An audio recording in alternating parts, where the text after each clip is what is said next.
Okay, so let's talk. All right, welcome to Logic and Proofs. What we are going to begin doing today is taking a lot of these properties that we have just discussed, or should have at least copied down, and we're going to start applying them to what is known as a proof.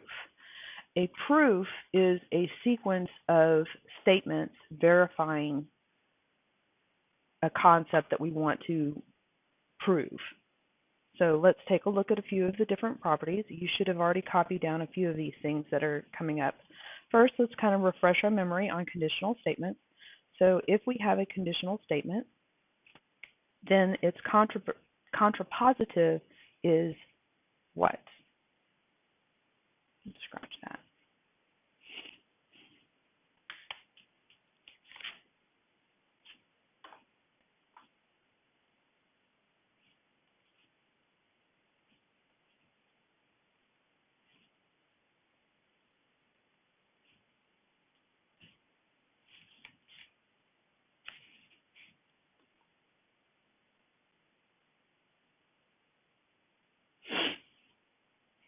Okay, so let's talk about logic and proofs. Today we're going to talk about predominantly proofs and are leading into what is a proof and how do we develop a proof. So for starters, a proof is a series of logical statements that we want to help or to give us the ability to prove a statement to being true or false in that case. All right, first let's kind of just talk about our conditional statements. This is kind of a refresher. If a conditional statement is true, then its contrapositive is what? And this goes back to being logically equivalent. And in this case, our contrapositive is also going to be true, and that is always the case. All right, so that's just a little refresher. All right, so here again, some definitions. You should have already taken them down. A proof, again, is a logical series of statements. The given is going to be our if portion of our conditional. It's the hypothesis, if you want to kind of look at it as that sense of it's our hypothesis, or our P. And our prove is the portion that we are going to prove. That comes after our then, so that's our conclusion. All right, so those should be familiar terms by this point. All right, some new property, reflexive property, everything is equal to itself. So for instance, in this particular triangle, we have the triangle, or the side of this triangle is AC. Well, AC is going to be congruent to itself.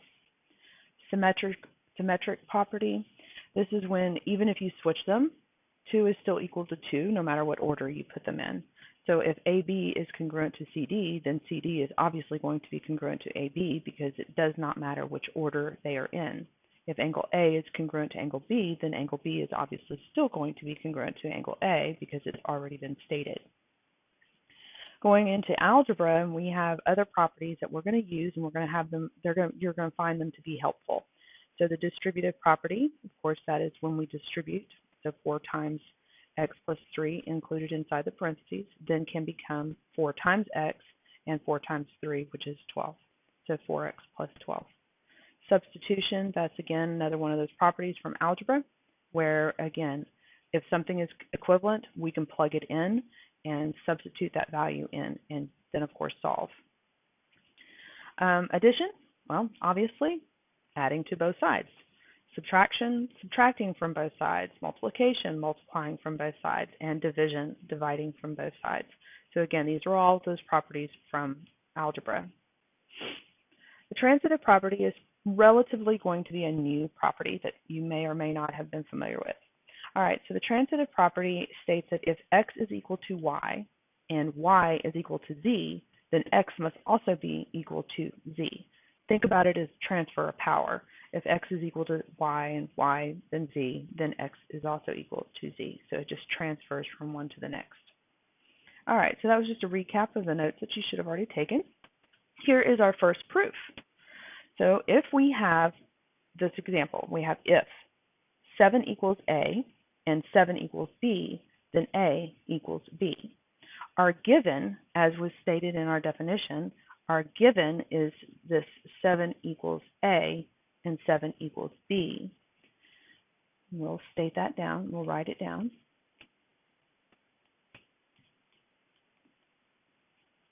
Our prove, or our portion that we want to prove, is going to be A equal to B. All right, this is what we call a two-column proof.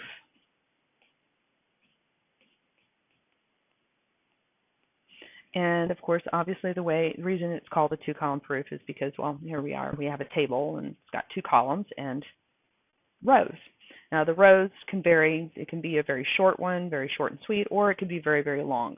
So we're not going to call it based on the rows. We can call it by the columns because, again, the standard is two columns. All right, our first statement is going to be what is being given to us. So statement number 1 is our given, and that is 7 equals A and 7 equals B. And our reason for this statement is really complicated. Just joking. It's given. That's our reason for this one. That should be the easiest and most given statement that you're going to have in a proof. It's that given. So in this case, we could have actually also split up our given information. So for instance, if we wanted to go ahead and fill in this whole column, we could have erased the 7 equal to B and stated that on our second line. Sometimes I put them all in one statement, like why repeat myself, and other times you might want to split it up. It just depends on how you want to approach solving your proof. So in this case, we'll go ahead and split it up. So again, our second reason is given. Well, if 7 equals A and 7 equals B, then A must also equal B. Oh, we'll take a look. That's our prove statement. And what property? If you kind of go back to this transitive property, if x equals y and y equals z, then x equals z.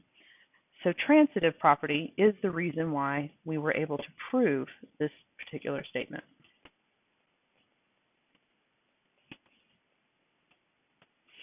Okay?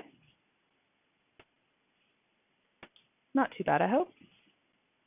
All right, so let's take a look at another one. Again, this time it's going to be, we're going to step it up a little bit. But of course, obviously, we're expecting it to be fairly short because we only gave us 2 rows. All right, our given, again, is going to be our if portion. So we have x over 4 equals 12. And our conclusion is going to be x equals 48. That's a little bit light. Let's go with a little bit darker color. Or maybe a red. There we go. X equals 48. That's a little better. All right, so again, our first statement should always be our given, which is x over 4 equal to 12. And our reason for that is, of course, because it's given to us. All right, so how would we solve this? Well, let's just think about it. What would I do to get rid of the 4 in the denominator? So essentially it's a fraction, but we also should think about it as division. X is being divided by 4 equal to 12. So how do I do the opposite of division? Well, that would be multiplication. So that would mean then our next statement would be x equals 48, because again, if we multiply both sides, well then I get 48, and of course my x over 4 cancels out. So 2. That was by multiplication. So nothing very complicated there. Again, what did we do? How did we go about it? What property allowed us to do that? And that's it. We just multiplied both sides by 4, and we're done. All right, so let's take a look at another one. All right, so here's another one that's just algebra based. And this one, they're not actually wanting us to do very much, it looks like. So if x is inclusive x, 8 minus 3 equal to 4, then 8x minus 3x equals 4. Okay, so they're not actually wanting us to solve it. They're just wanting us to take it to the next step. So our given is, again, our if portion. So x 8 minus 3 equal to 4. And our proof statement is going to be our 8x minus 3x equal to 4. All right, so once again, let's go ahead, and our first statement is going to be our given. So x 8 minus 3 equal to 4. And again, our reason is given. And 2, how did we get x all the way across? Think about your algebraic properties. Which property allows us to give or distribute that x to each of the values inside the parentheses? Hopefully, you remembered that that process was the distributive property.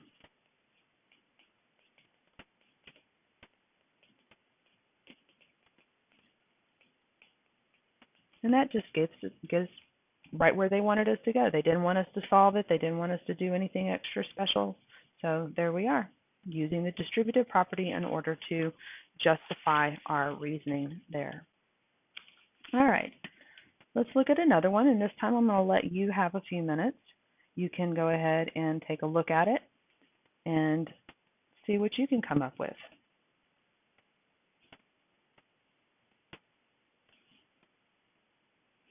All right, hopefully you took a few moments and tried to pause the video and take a look at this particular problem.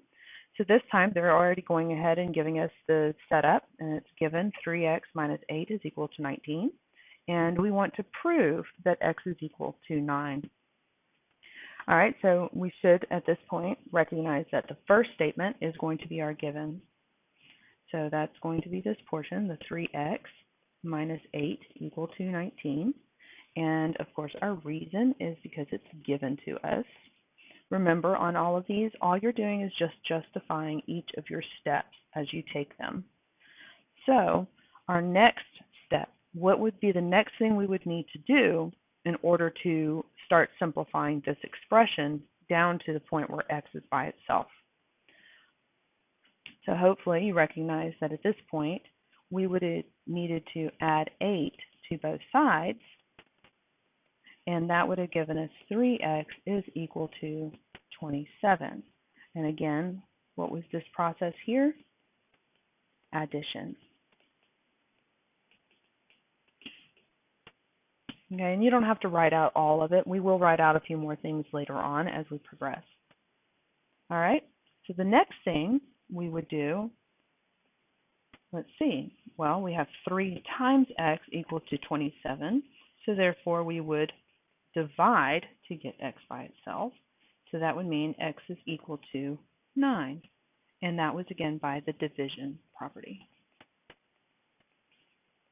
So again, don't make this complicated. And of course, technically we don't need to actually show all of the little steps in between, these steps here in between. These weren't really necessary, but I wanted to illustrate the thought process.